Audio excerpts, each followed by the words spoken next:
Shadower est un nouveau projet passionnant financé par la Commission européenne dans le cadre du programme Erasmus+.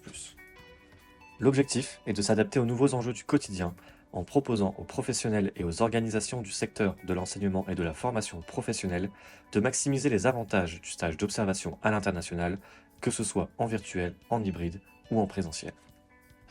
Ce tutoriel a pour objectif de présenter le guide Job Shadower pour aider les professionnels à se préparer pour un stage d'observation en présentiel, en hybride ou en virtuel. Première étape, suivez le programme de compétences digitales suggéré pour vous préparer au stage d'observation. Grâce au tutoriel, vous pouvez vous familiariser avec les outils numériques proposés, tels que les applications pour gérer ses mails, la suite Microsoft Office, les applications collaboratives, les tableaux interactifs numériques, les applications de messagerie, les réseaux sociaux, les réseaux professionnels et les moteurs de recherche. Deuxième étape, pour les stages d'observation virtuels et hybrides, vous devrez utiliser des logiciels de visioconférence. Consultez notre suggestion de logiciels existants pour choisir celui qui est le plus adapté à vos besoins en tant qu'observateur. Choisissez parmi un large choix de programmes: GoToMeetings, Skype, Google Meet, Zoom, Microsoft Teams, Cisco Webex, pour n'en citer que quelques-uns. La troisième partie propose des stratégies pour développer ses compétences linguistiques. Grâce aux applications de traduction, il vous sera peut-être plus facile de communiquer pendant votre stage d'observation. Vous pouvez par exemple utiliser TextGrabber, Google Translate, Say Hi et Microsoft Traduction. Quatrième étape, il se peut que votre hôte vous demande de présenter votre école ou votre culture, virtuellement ou en personne.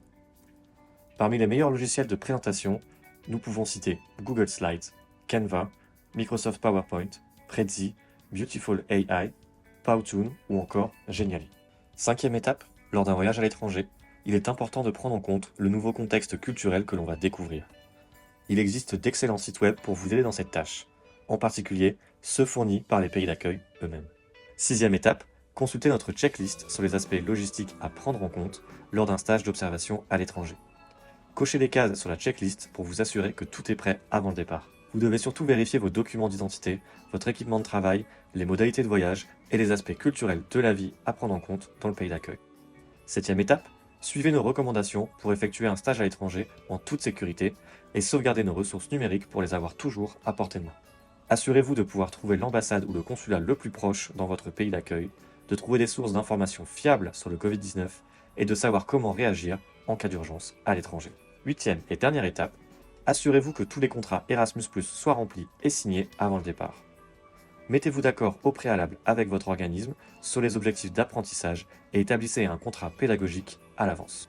Remplissez le contrat de subvention et faites-le signer par votre coordinateur et votre chef d'établissement. Restez en contact permanent avec votre hôte de stage par WhatsApp ou par courriel, car certains détails peuvent changer avant votre voyage. Pour connaître les dernières nouvelles du projet, suivez-nous sur Facebook, LinkedIn et YouTube, ainsi que sur la communauté de pratique Job Shadower sur la plateforme Epal. Et vous pouvez bien sûr nous suivre sur le site web de Job Shadower.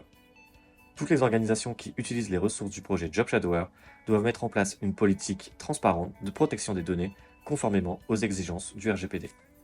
Bonne chance et bon courage pour mettre en place votre propre stratégie d'accueil de stage en observation.